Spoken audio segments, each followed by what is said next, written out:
에서 노는 아이들, 엄마들이 주일 오전 예배 꼭 같이 옆에서 드릴 수 있도록 챙겨주시고 교육해 주시길 바랍니다. 그리고 우리 아이들 위해서 여러분들 꼭 기도해 주시길 바라고요. 함께 말씀 잘 듣고 건강하게 자라는 그런 역사가 있기를 빕니다. 저 방송실이요. 이거 조금만 내려주세요. 조금만요. 예. 자, 오늘 말씀 제목 함께 읽겠습니다. 시작. 예. 원수를 사랑하라. 지난주에 악한 자를 대적하지 말라는 그 주님의 가르침에 대해서 말씀을 드렸습니다. 오른뺨을 때리면 왼뺨도 돌려대라. 속옷을 가지고자 하는 자에게 겉옷까지 주라. 누가 너를 억지로 우리를 가게 하거든 심리까지도 가라. 내게 꾸고자 하는 자에게 거절하지 마라. 이렇게 주님께서 아주 황금률과 같은 말씀을 주십니다. 당시 주님은 왜 이 말씀을 하셨느냐 할 때 바리새인들은 율법의 행위로 구원을 얻는다는 자부심이 매우 대단했어요. 우리는 율법을 행해서 우리는 하나님만 섬겨 이런 율법의 행위로 구원을 얻는다는. 그래서 주님은 그들에게 너희들이 얼마나 율법을 잘못 알고 있고 너희들이 구원에 대해서 얼마나 잘못 알고 있는가, 이 점을 이제 지적하고 올바르게 가르쳐 주신 말씀이 산상수훈입니다. 그래서 산상수훈은 우리 한번 따라서 합시다. 산상수훈은 복음입니다. 우리 학생들까지 다 따라서 해야죠. 다시 한번 합니다. 산상수훈은 복음입니다. 여러분, 복음은 율법을 지켜서 구원을 이룰 수 없고 오직 예수 그리스도를 믿어 구원을 이룬다는 것이 복음입니다. 그래서 우리가 하나님의 말씀을 들을 때 두 가지 면을 잘 깨달아야 돼. 한 면은 하나님의 말씀을 들을 때마다 내가 왜 실패되고 내가 왜 이렇게 처절한 그런 사람인가, 이걸 깨달아야 되고, 다른 한면에는 말씀을 들을 때마다 아, 그렇구나. 나의 소망은 오직 예수 그리스도만이 진정한 소망이구나. 나의 온전함이라는 것은 내 힘으로 되는 것이 아니라, 내 육신으로 되는 것이 아니라 성령의 능력으로 되어지는구나. 이거에 대해서 늘 말씀을 들을 때마다 깨달아야 돼요. 바로 이것이 산상수훈의 메시지입니다. 그런데 오늘은 원수 맺지 말라. 주님께서 이렇게 원수를 사랑하라 이렇게 말씀하시는데, 오늘 우리 시대의 많은 사람들은 원수 맺고 사는 경우들이 많습니다. 어떤 사람은 부부지간에도 부부가 아니라 왼수로 사는 그런 부부가 있고, 또 하나는 자식이 아니라 자식이 왼수가 되는 경우도 있고, 친구 간에 왼수가 되고, 직장 동료들끼리 왼수가 되고, 오늘날에 현대인들은 왼수 맺는 일이 수없이 많아요. 그래서 원수들이 많아요. 등지고 사는 일들이 수없이 많아요. 그런데 주님께서 43절에서 내 이웃을 사랑하고 내 원수를 미워하라 하였다는 것을 너희가 들었으나, 이 말씀을 하시는 이유가 있어요. 왜 그러냐? 바리새인들이 바로 율법을 변형해서 가르치고 있었어요. 율법에는 내 원수를 미워하라는 말이 없어요. 레위기 19장 18절을 보면 원수를 갚지 말고 동포를 원망하지 말며 내 이웃 사랑하기를 내 자신과 같이 하라. 나는 여호와라. 그러니까 이런 말씀을 율법을 갖고 있었는데 언제부턴가 이 유대 종교가 율법을 변형을 시켜요. 그런데 이 율법을 변형시키는 역사적인 과정이 있었다는 거예요. 먼저 구약 이스라엘 백성들은요, 아브라함과 모세의 율법을 기반으로 세워졌어요. 그러니까 아브라함의 언약과 모세의 율법을 기반으로 세워졌어요. 그게 뭐냐? 하나님을 왕으로 모시고 왕의 말씀은 율법을 순종하면서 살았어요. 이때 이스라엘은 예루살렘 성전을 중심으로 제사를 드리고 율법을 가르침 받아요. 이때의 율법을 뭐라고 말하냐? 토라라고 말해요. 그래서 이스라엘 백성들은 뭐예요? 율법을 듣고 그리고 역사를 기억하고 그러면서 하나님만을 온전히 사랑하고 하나님의 말씀을 듣고 뜻을 다하여 주님을 사랑하고 율법을 마음에 새기고 자녀들에게 부지런히 율법을 가르치라고 이렇게 구약에서 말씀을 주셨어요.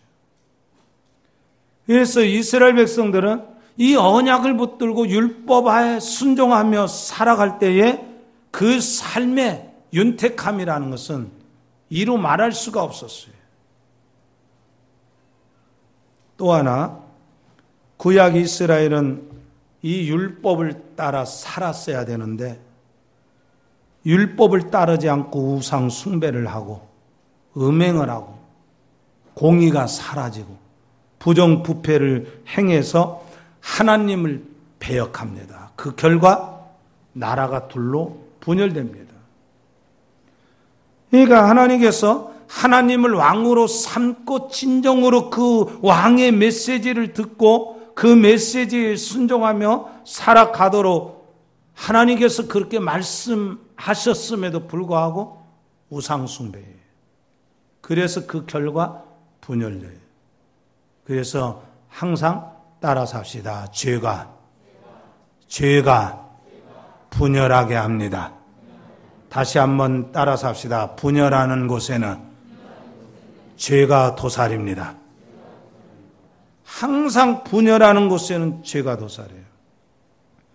그래서 이제 BC 722년에 북왕국 이스라엘이 아수르 제국에서 멸망을 당하고 BC 586년에 바벨론의 포로로 붙잡혀 가요. 그래서 이제 이 다른 나라로 다 뿔뿔이 흩어져요. 그 유대인들이 뿔뿔이 흩어진 데에서 여호와의 신앙에 대해서 회복을 해야겠다. 그래서 이제 이 공동체를 세우는데 그것이 뭐냐면 회당입니다. 그 회당을 중심으로 해서 율법을 배워요. 그리고 나서 바벨론 포로 이후에 70년 이후에 BC 516년에 바벨론에 의해서 해방을 받고 다시 성전을 재건합니다.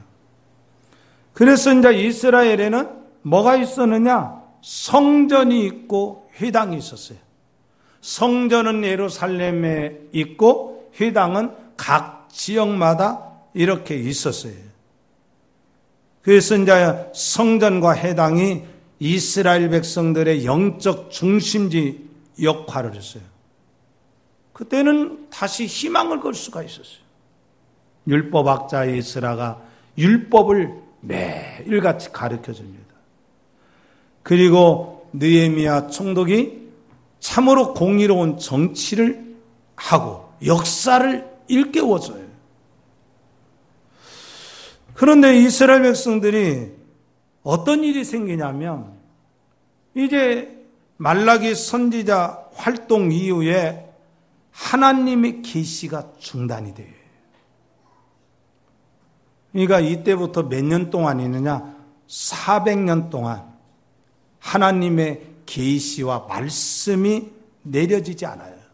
아모스 선지자의 예언이 딱 맞아요. 그래서 이런 말씀이 있습니다. 우리 한번 따라서 합시다. 하나님의 말씀이 없으면 방황하게 되느니라. 묵시가 없으면 백성이 방종하게 된다. 이렇게 말했어요. 그래서 400년 동안에 하나님의 말씀이 내려지지 않아요. 그런데 이 400년 어간에 유대 나라에 지대하게 영향을 끼친 두 제국이 있어요. 그게 하나의 헬라 제국입니다. 또 하나 제국은 로마 제국입니다. 헬라 제국은 이스라엘 유대 백성들에게 뭔 그 영향을 끼치냐면 문화적인 영향을 끼쳐요. 언어를 바꿔요. 히브리어에서 헬라어라는 언어를 바꿔요. 여러분, 나라의 말이 바뀐다는 것은 이건 쉬운 일이 아니지 않습니까? 그러잖아요. 나라의 말이 바꾼다. 그래서 신약 성경은 헬라어로 기록이 되어 있어요. 그런데 이 헬라 제국을 멸망시키고 일어난 제국이 로마 제국이에요. 이 로마 제국은 이 유대 나라에 정치적으로 강한 영향을 끼쳐요. 여러분, 헬라 제국의 등살, 로마 제국의 등살, 이 등살에 유대 나라는 먹을 거 입을 거 다 빼앗겨 버리고 희망을 잃어버려요.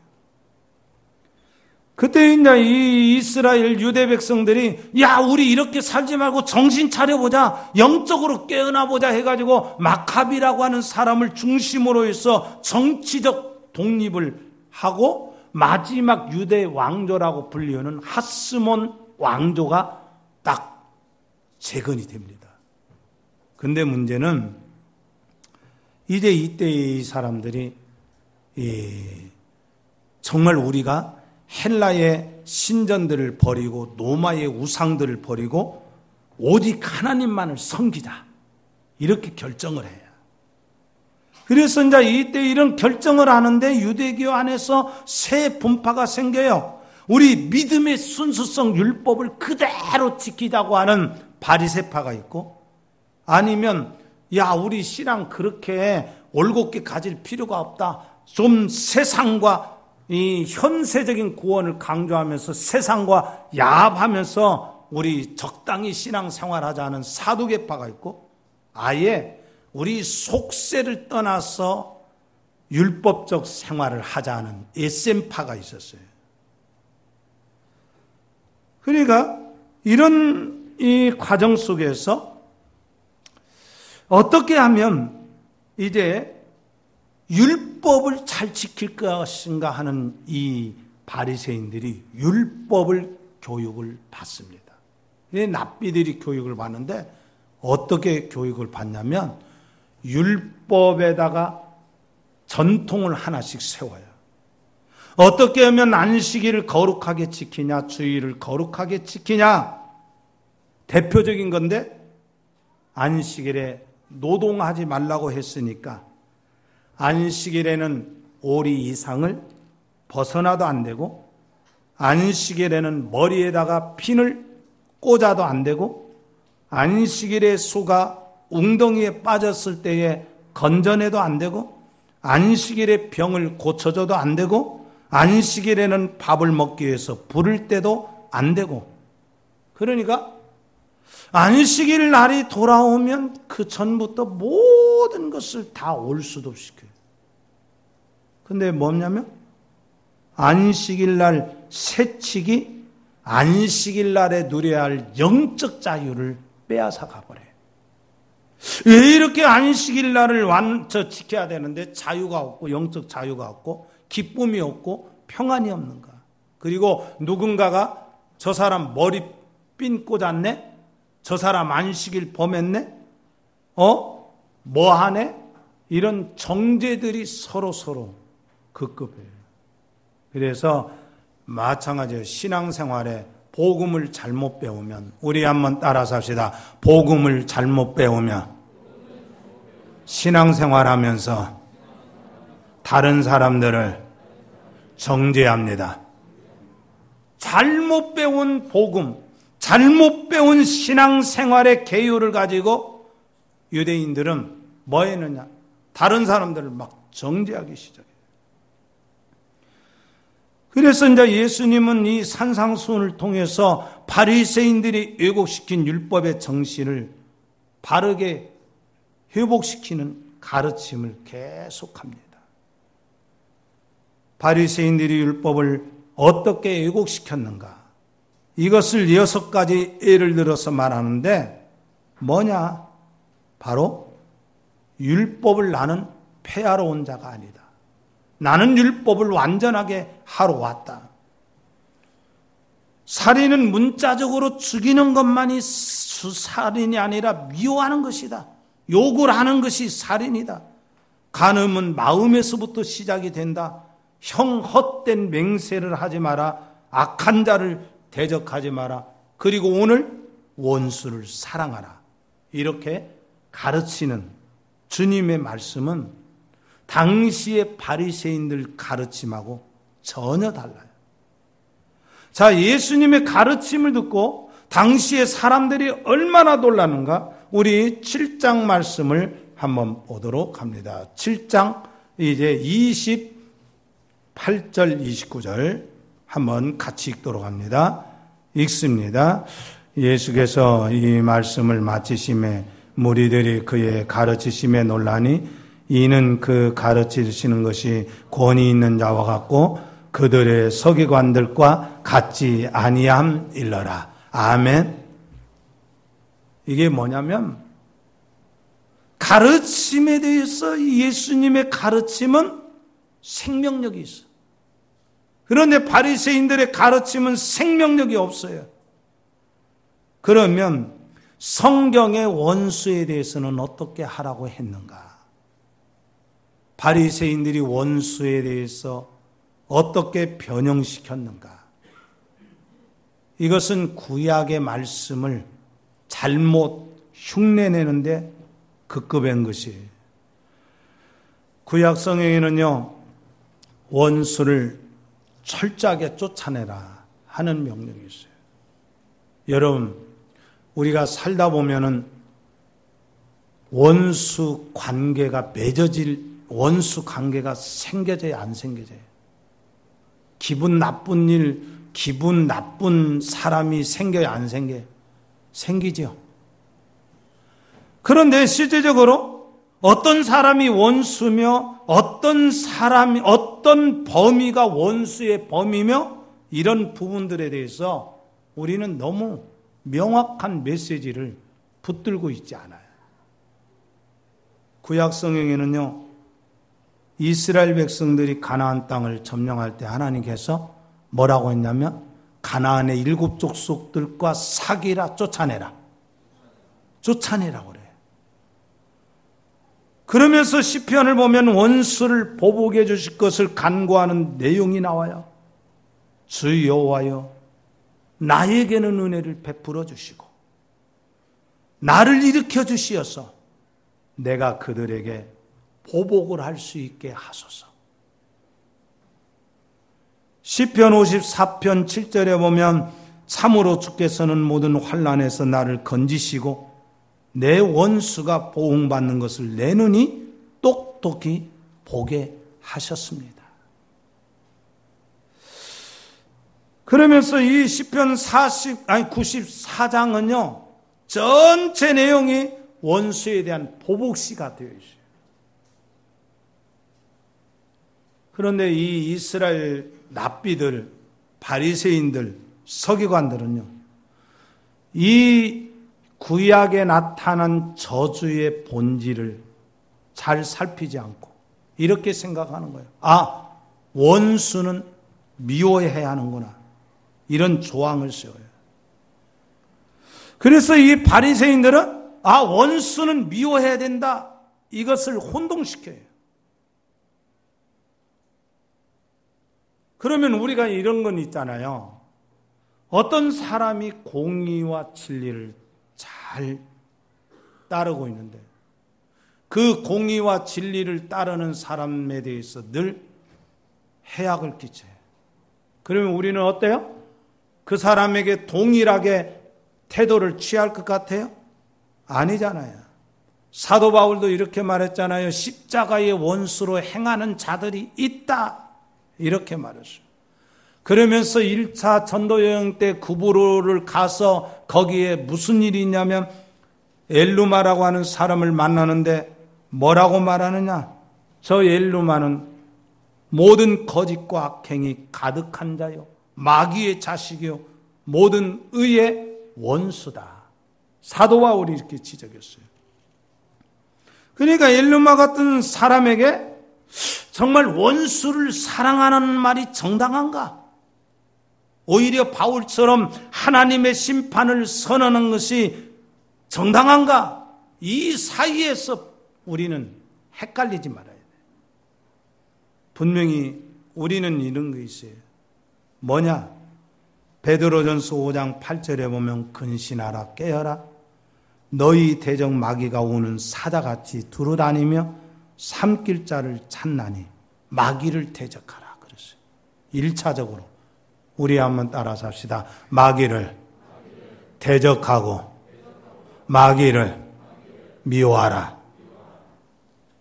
여러분, 바리새인들은요, 구약의 시편에 나타난 하나님의 심판에 대해서 원수 개념을 하나님의 거룩한 기준으로 생각을 하지 않아요.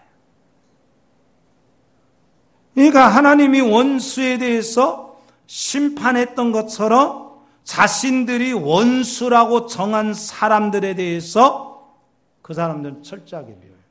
이게 이런 얘기죠. 따라서 합시다. 하나님의 원수를 미워해야 하는데 자기들이 정한 원수를 미워하고 있다. 이게 문제란 말이에요. 우리는 하나님이 정한 원수를 미워하는 입장에 서는 거지.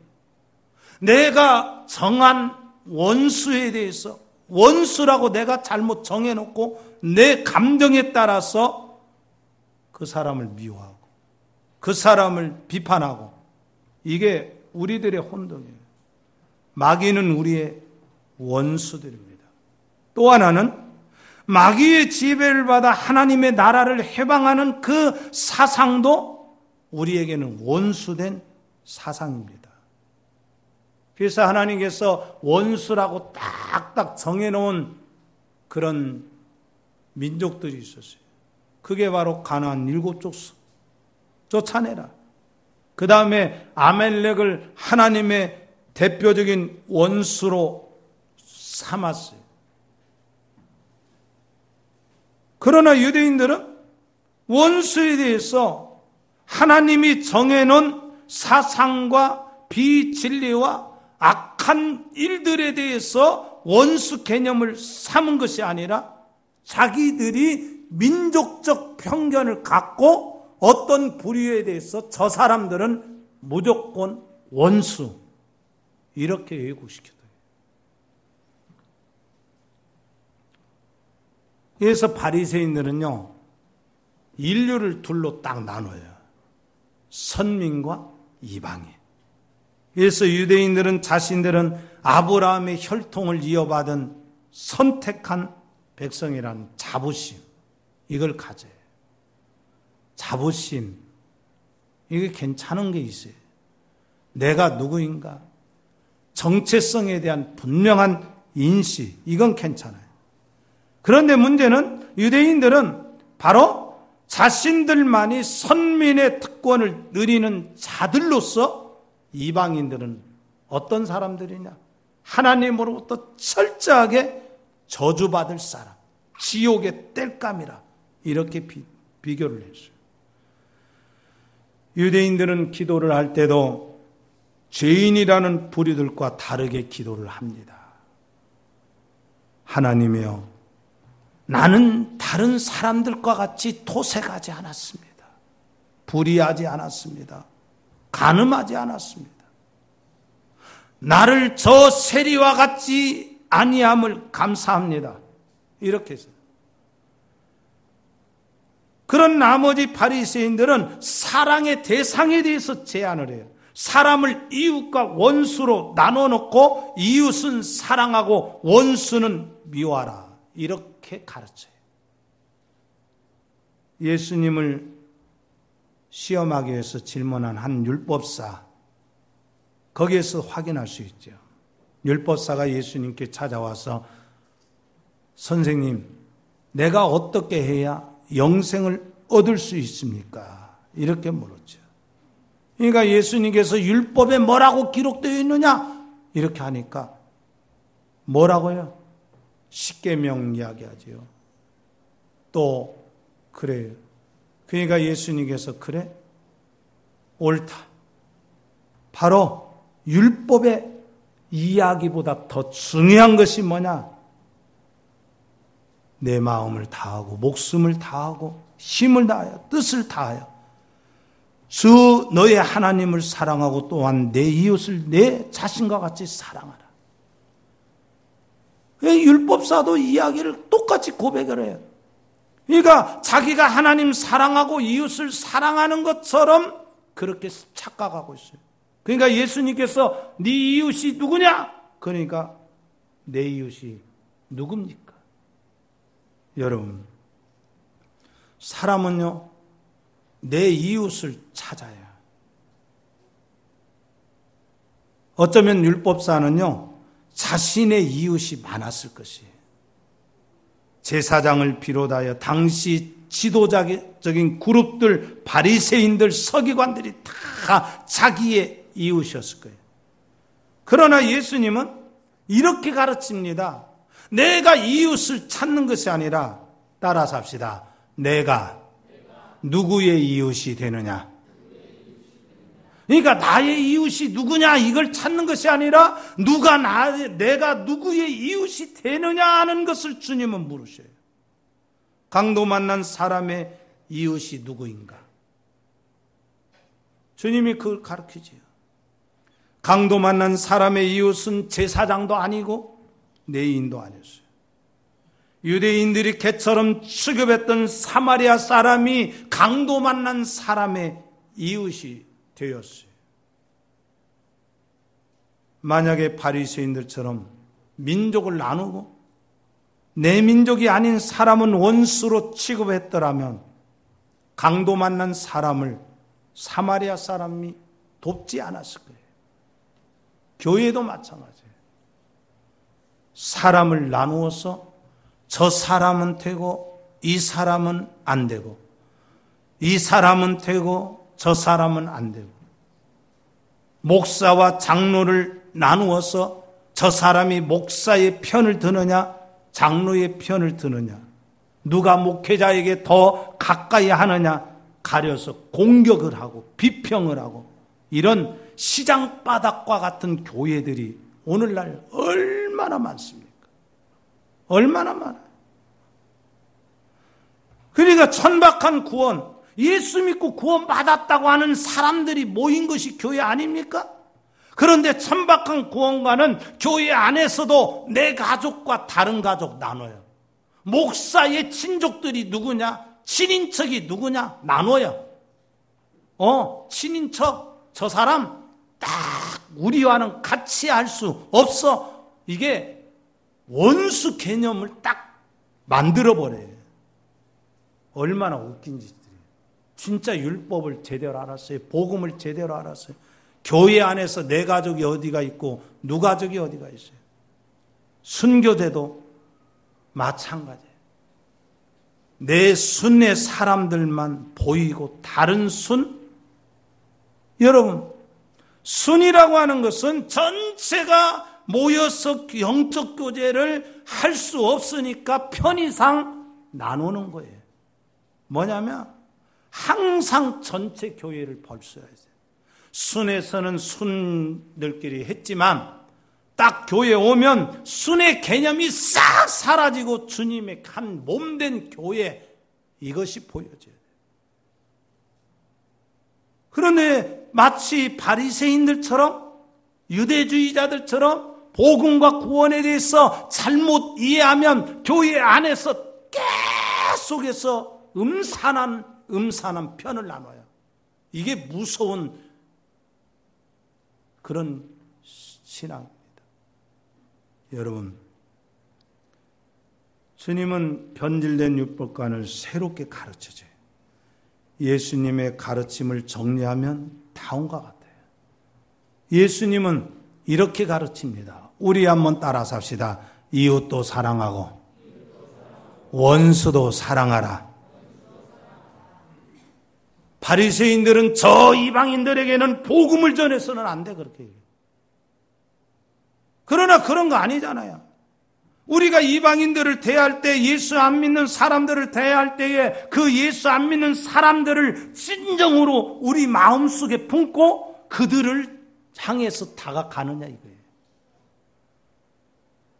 주님은 이렇게 말씀하시죠.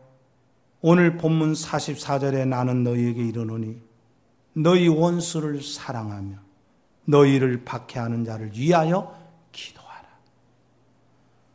우리는 인간을 더럽게 하는 죄를 멀리해야 합니다.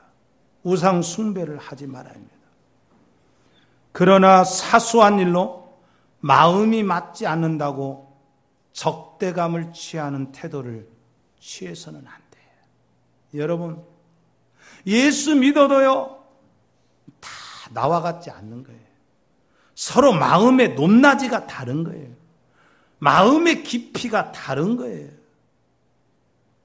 그러면 우리는 이렇게 해야 돼요. 잠시 좀 마음이 소원했다가도 정말 내가 예수 믿는 사람으로서 다시 사랑해야 돼요.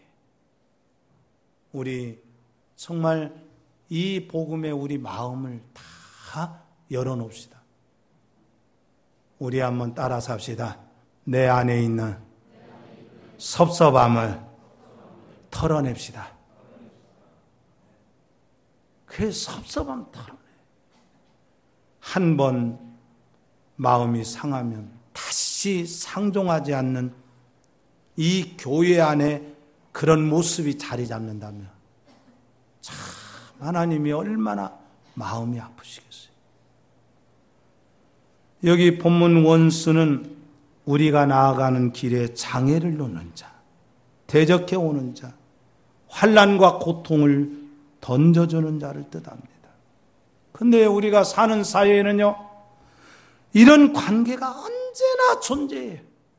내가 이 동네에 떠나면 저 동네에 그런 사람 없을 것 같아도 똑같아. 그러니까 시기심에 의해서 은근하게 방해를 하는 자들이 있고, 노골적으로 대적해 오는 자도 있고, 자기의 욕심 때문에 남에게 고통을 주는 사람들도 있고, 별의별 일들이 사람이 사는 사회 속에는 다 있는 거예요. 그런데 문제가 있을 때마다 어떻게 해요? 여기서 원수 맺고 또 다른 데 가서 또 대적하고 원수 맺고, 원수 맺고 또 헤어지고, 원수 맺고 또 헤어지고, 원수 맺고 또 헤어지는 일이 일생 동안 반복된다면 그 사람은 진정으로 거듭난 사람이 아니에요. 그 사람은 진짜 구원이 뭔가를 몰라요. 힘의 철학에 지배된 사람은 쉽게 힘으로 대적을 합니다. 힘으로 태양하려고 합니다. 그러면 그 사람은 모든 사람이 다 원수가 돼요. 내가 힘을 빼지 않고 내가 힘으로 대항하려는 그 정신 구조를, 다른 사람 머리 위에 쓰려고 하는 이런 구조를 싹 버리지 않으면 모든 사람이 나의 원수가 되는 거예요. 그러나 삶의 쓴맛 단맛 다 맛본 사람은요, 힘이 전부가 아니라는 걸 깨달아요. 그거 아닙니까? 부부간에도 젊을 때는 남자가 남자의 힘으로 막 다툽니다. 그러다가도 40대 중반 넘어가면 뭐야? 고개가 꺾이죠. 그거 경험 안 했나요?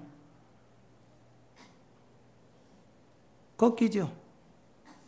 왜? 힘으로 되는 게 아니야, 부부관계는. 사회적 관계도 힘으로 되는 게 아무것도 없는 거란 말이에요.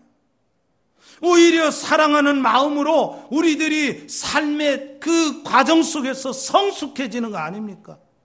그래서 신앙생활이라는 것은요, 믿음 다음에는 성숙입니다. 맨날 주여 믿사옵고 오 그렇게만 부르짖는 것이 아니라, 주님, 무게를 위해서 내가 기도합니다. 다른 사람을 위해서 기도할 줄 알아. 그리고 다른 사람이 나에게 부족한 면이 보이면 인내하는 능력이 길러지는 거예요. 그래서 사랑은 아무 대가도 바라지 않는 거예요. 손양원 목사님 생애를 보면 정말 감동적이지 않습니까? 자식 둘을 죽인 원수를 그리스도의 사랑으로 용서하고 그 원수 같은 사람을 양아들 삼지 않습니까? 저는요, 책을 보면서 가장 많이 울었던 책이 손양원 목사님의 그 일대기 책입니다. 정말 우리가 얼마나 부족한가, 우리가 얼마나 약한가, 내 자신이 얼마나 부족한가를 많이 깨달은 책이 저는 그 책, 고개가 숙여져요. 원수를 사랑하는 것은 원수를 위해서 기도하는 것입니다.